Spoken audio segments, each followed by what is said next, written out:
Latvia के एक सज्जन आए हमारे यहाँ, उनको ना इंग्लिश आती थी ना हिंदी, तो बोलने का प्रश्न ही नहीं, इंग्लिश तो आती नहीं थी, लाटवियन नहीं बोल सकते थे।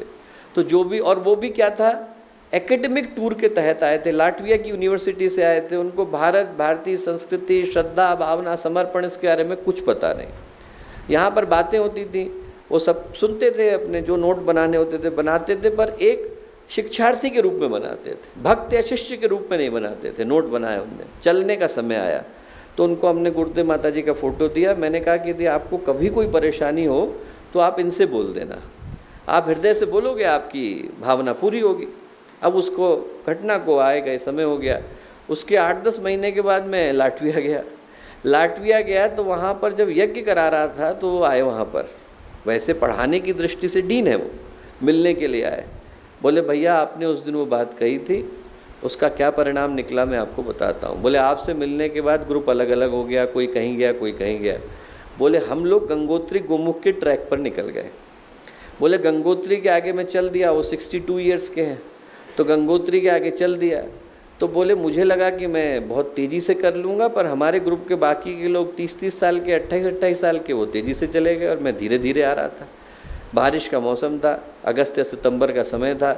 उसमें क्या हुआ कि उनको एक जगह पर बारिश तेज़ हो गई, वो हिमस्खलन होने लगा, बर्फ़बारी होने लग गई, तो उनको एक जगह पर रुकना पड़ा। अब रात का अंधेरा छा गया, 4-4:30 के बाद हिमालय के अंदर जो है शाम का धुंधलका छा जाता है। वो वहाँ पर बैठे परेशान हो रहे थे, उनको समझ में नहीं आ रहा था कहाँ जाएं, भाषा जानने वाला कोई नहीं, उस ट्रैक पर मिलने वाले कोई नहीं, फ़ोन काम नहीं कर रहा है, नेट काम नहीं कर रहा है, इंटरनेट है नहीं, ये भी पता नहीं कि किस जगह पर है। बोले आपने वो फ़ोटो दिया था गुरुदेव माता जी का, मैंने फ़ोटो को निकाला और उस फ़ोटो से लाटवियन में कहा कि भैया यदि आप सच में हैं तो आकर के मेरी रक्षा करिए। बोले 5 मिनट नहीं होंगे, एक व्यक्ति टॉर्च लेकर के आया, उसने मेरे हाथ पकड़े और मुझे सुरक्षित उस जगह पर ले गया जिस जगह पर मुझे रहना। जो जानते नहीं, जो भाषा नहीं जानते हैं, वो यदि भाव से पुकारते हैं तो गुरुदेव को अपने मध्य में पाते हैं। दोस्तों, हम लोगों को मात्र मील का पत्थर बनने की आवश्यकता है, सिर्फ गुरुदेव की तरफ इशारा कर देने की आवश्यकता है। बनना ही है तो व्यक्ति नींव का पत्थर बने, बनना ही है तो मील का पत्थर बने, बनना ही है तो चाक का पत्थर बने, उस पर कुम्हार कुछ बना करके तैयार कर देता है। बनना ही है तो धोबी का पत्थर बने, गुरु धोबी शीस कापड़ा साबुन सिरजनहार, सुरत शिला पर धोइए निकसे ज्योति अपार।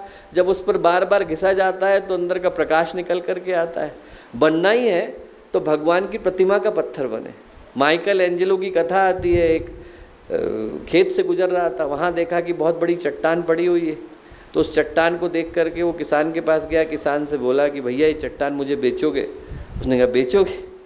बोले साहब मैं आपको मुफ्त में दूंगा, ऊपर से पैसे भी दूंगा, मेरा रास्ता रोक करके खड़ी है, मैं घर में आपके छोड़ के आऊँगा। किसान गया, घर में छोड़ करके आया।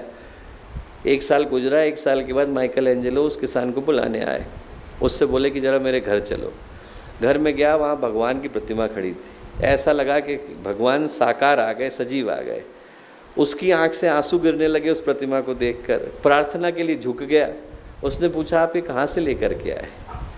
बोले उसी पत्थर के अंदर से निकल करके आई है जो तुम्हारे खेत में रास्ता रोक करके खड़ी थी। तुम्हें इसके अंदर के भगवान दिखाई नहीं पड़े, मुझे दिखाई पड़ गए। दोस्तों, अनगढ़ पत्थर तो हम सभी हैं। भगवान गुरुदेव जब हथौड़ा चलाते हैं तो इसके अंदर से प्रतिमा निकल करके आती है। हमारे YouTube चैनल शांति कुंज वीडियो गायत्री परिवार को सब्सक्राइब करें एवं बेल आइकन जरूर दबाएं ताकि गायत्री परिवार की विभिन्न गतिविधियों की जानकारी आपको मिलती रहे।